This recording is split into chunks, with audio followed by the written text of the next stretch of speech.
Hola friends, welcome to the Medicine, Marriage, and Money YouTube channel, the only channel for physicians who want to achieve marital interdependence and financial freedom together.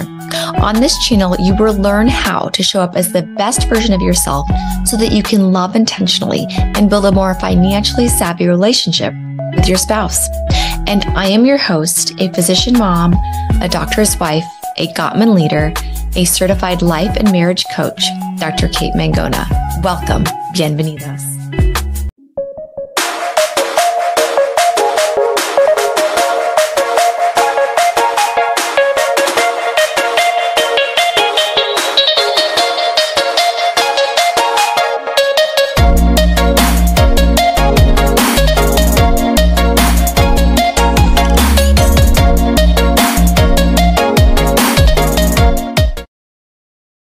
Aloha, my sweet friends, and welcome to another moment with Medicine, Marriage, and Money.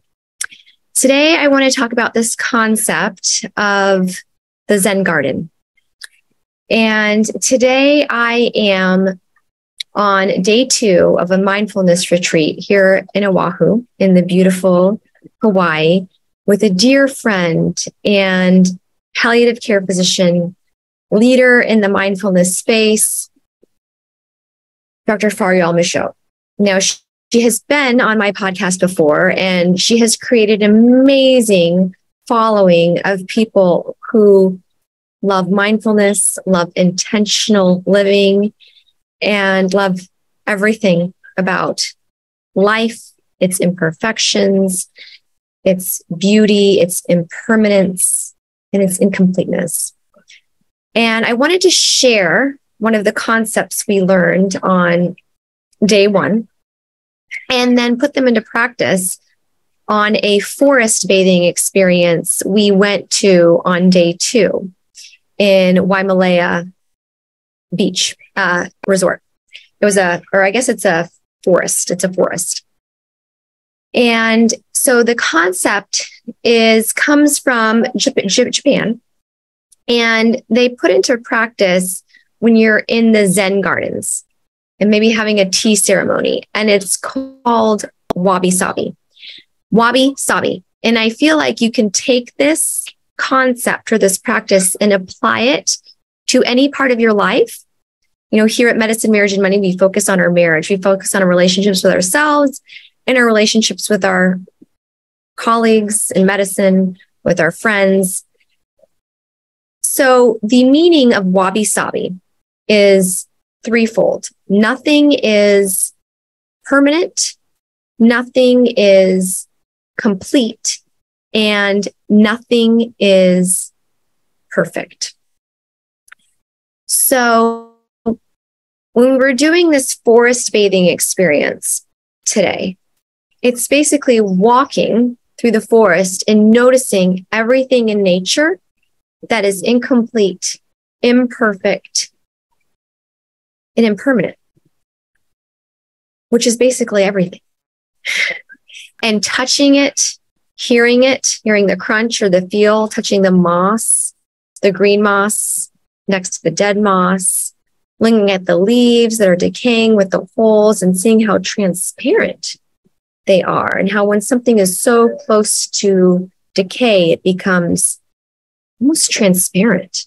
Like it's at the end, it has nothing left to hide. It's showing its true self, and how you can actually relate that to your own relationships. Now, I had one of my former clients reach out to me about a week ago, an SOS. He was not doing well in his relationship and he needed a reset. And the thought in his head that kept spinning him in cycles was, what if I will never be enough? What if I will never be enough for her? I've tried this. I've tried that. Yet she is in this room on this side of the house, and I am in this room on the other side of the house. She doesn't want to see me. She doesn't want to talk to me. I don't know what to do. But that recurring thought of I will never be enough reminded me of how our relationships are actually they're ebbing and they're flowing, right? They're always changing. And a few weeks before was extremely strong. And things have happened, right? Things have happened at work. Things have happened in their personal lives with deaths of family members. There's also the whole world or parts of the world that seem to be falling apart. And it reminds me of this concept because of the perfection part. He is trying to be perfect for her. If only I can do and say, but what if I'm not enough? He was so in his own head. He was paralyzed about moving forward, about inviting, about showing up with love. He wasn't showing up with love in the relationship. He was showing up with fear of not being perfect, of not doing what she needed, of not being that permanent husband he wanted to be, of unwavering support, of being complete and whole on his own and together. And just recognize that with about 30 minutes of coaching, when he realized, as I guided him, because I don't ever tell my clients what to do, I guide them through their own thoughts, and the answers are all inside of you, which is why I'm sharing this with you today. Because if you have a recurrent thought that you're stuck on, like, what if I'll never be enough? I've had clients in the past who wouldn't go out and date, right? They maybe have gone through a failed marriage, or maybe it was a successfully division. We've decided to part ways. We're no longer for each other. And they want to go out and they want to date again. Or they're dating and they're trying to find the love of their life for the first time. And they're so stuck on getting out there because they don't feel like they'll ever be enough for the person they find. But the truth is that you are always enough. You are enough because you are here, you exist, you were born, and you are enough because you've decided you're going to show up with love. You're going to show up with compassion, with playfulness, with kindness. Just being you makes you enough. And that energy that you hold is going to attract that person into your realm, into your sphere. And the same thing with dating as it is in his world, right? When he reached out to me, he had this fear and she was outside of it. And he was thinking he was not enough, which really got him stuck and in his way. So once we recognized that and created awareness of that, and I didn't know this concept about wabi-sabi yet, but now I do. So I'm going to be able to tell him about it, that nothing is permanent, right? The argument they got into 2 weeks prior and had been festering, right, for days, the imperfections of their conversations, of just them as humans and their relationships, their incompleteness that they sometimes feel inside, that hollow, that lonely, that angry, that incompleteness, that is all normal. That is called wabi-sabi, and that is the truth. If you go out and walk in nature, I invite you to take a forest bath. And you don't actually have to go to a forest. You could just find anywhere with trees, anywhere with plants, with flowers. I invite you to go and take this forest bath and use all 5 of your senses. So look from right to left as far as your eyes can see. Okay. Listen. The birds, the bugs, the flies, as annoying as they might be around your head, listen. If you are in the city and you hear cars honking and you hear babies crying, you're in your house. Well, maybe you have a Zen garden in your house or trees growing in your house. Maybe that's part of the atmosphere. When we were forest bathing today, there were children in Waimea. That's part of the experience. So the seeing, the hearing, the touching. We were invited to touch, not destroy, not harm, but touch the leaves, the moss. I don't think I've ever felt so much moss against my hand. It's actually quite delightful. We sat in the leaves. We sat next to a pile of poop. I don't know who pooped out there. It must have been some animal. There were peacocks. But anyway, so we smelled that too. We touched, we saw, and then we tasted some green tea that her beautiful guide had brought with us. Now, forest bathing in Japan, what they would do is they would go with a guide who knew which leaves were safe to consume, which ones were used to make the tea, and then they would go and steep them afterwards, and that's how they would end this forest bathing experience. She spared us that because I don't think she knows how to identify all the leaves. So she just brought her own tea and we tasted. So touch.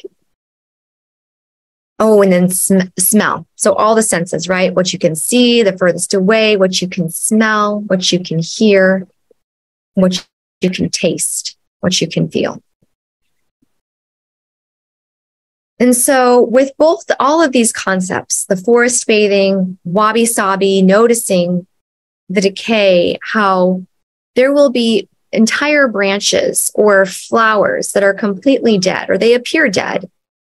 And then they're alive, vines that are still living, flowers that are still living, and they are actually holding the dead ones up, still supporting, still remembering what was there, that impermanence of life, the imperfection of the beautiful next to the decay, the growing next to the dying, and the incompleteness of everything changing.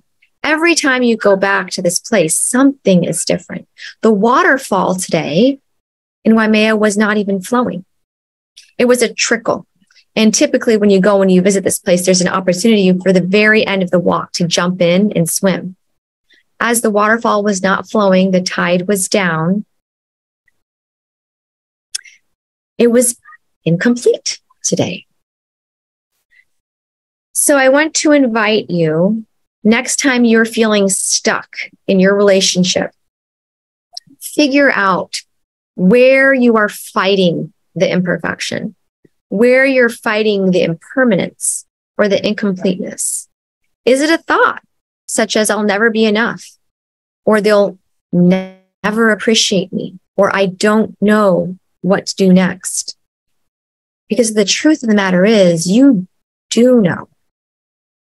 And you often know how you want to show up, which is what a concept I introduced last week is when you're uncertain about how to show up in your relationship, you don't know what to say or what to do, figure out how it is you want to feel, how you want the relationship to feel. And if you can concentrate on this, is what actors and actresses do. They figure out what emotion they want to convey to the audience. Is it sorrow? Is it joy? Is it love? Is it abundance? Is it gratitude? And feel it and move with it. So wabi-sabi, forest bathing, getting out of your own way, and just reach out, right? I just want to close with what he told me again after I supported him through a pretty difficult time in his relationship. He said, "Thank you so much again. I feel silly for having reached out now, and I realize how little I actually needed to do to fix this. But I know I couldn't have taken that critical step without you. And I just want to recognize he could take this critical step. I helped guide him through it because I was there in the moment he needed my help. He could have done it. Anybody could have done it. You could have done it. You can do it. Sometimes it's just faster and easier when you have a guide guiding you through, whether that's a coach, a therapist, a counselor, a mentor. And no reason to feel silly, totally appropriate and normal. We all feel embarrassed, but sometimes we need that.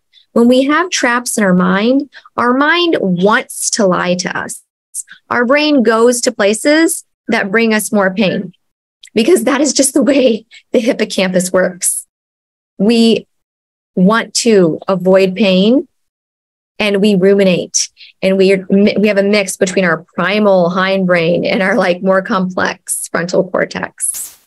That's the way mine works. So it's so nice to go back and visit these Eastern concepts of wabi-sabi, forest bathing, and know that you are enough, as imperfect, as impermanent, because we all will leave this great earth at some point, and as incomplete as you are.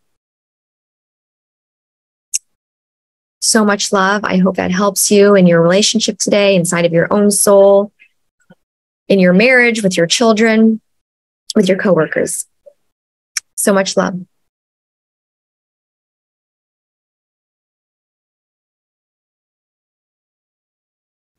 If you are finding the concepts I teach in these episodes useful and want more in-depth and personalized support for your relationship, consider this your invitation to join me in creating the most connected and intimate relationship with your spouse that you could dream of. Go to www.medicinemarriageandmoney.com right now and download my 18-page medical marriage survival guide and workbook at no cost to you. I also have a 6-day marriage challenge, which goes over the 6 predictors of divorce at no cost to you. These have been known to decrease fighting, rumination, and grudges between you and your loved one. If you want to take it a step farther, really enhance the joy and connection in the most intimate relationship in your life, sign up for my 8-week Making Marriage Work program today at medicinemarriageandmoney.com. Thanks for leaving us a stellar review, subscribing, and sharing with your friends on social media. You have the power to improve someone else's life and marriage simply by sharing this episode. Much love to you and your spouse. You're exactly where you need to be in this moment. Adios, my friends. The content of this episode is not intended to be a substitute for professional, medical, or financial advice. The opinions provided on this episode are those of myself or the invited guest alone. They do not represent the opinions of any particular institution. Always seek the advice of your physician or financial advisor with any questions you may have of a medical condition or financial plan. This is for your entertainment only.